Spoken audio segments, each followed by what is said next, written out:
Hello guys and welcome back to another amazing project, and this time we are going to use OpenCV and Python as well as MediaPipe to control our PC or laptop, whatever you may be using right now.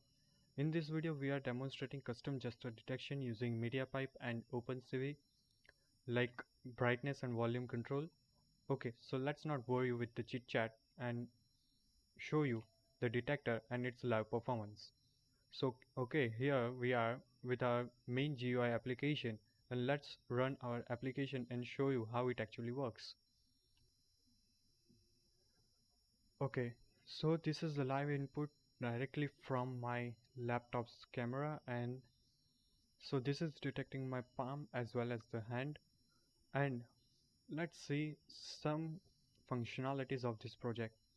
So to use the functions of this project, you may uh, go to like this in this posture, and now let's see the magic over here.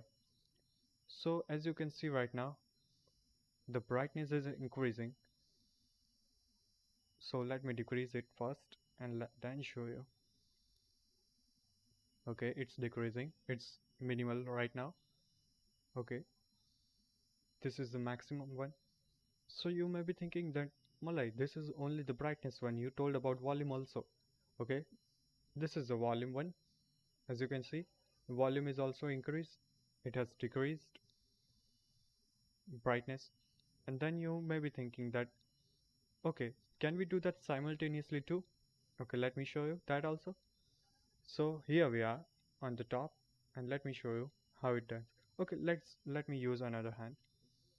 So here we are on the top, both are at the max brightness as well as volume. Okay, let me decrease it now. As you can see, both are at minimal.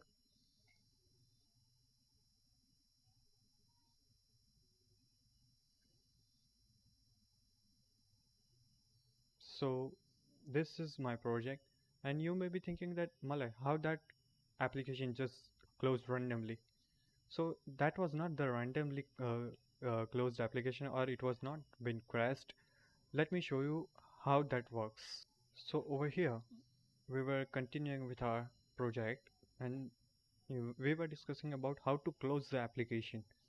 So the application was not crashed actually, it was been closed by the detection. So how to do that? So let's do that first. Increasing the brightness, increasing the volume to the max, and then if you want to close the application, just make a fist like this and voila, it will be closed. So yeah, that's it about my project, and see you in the next video. Till then, stay tuned.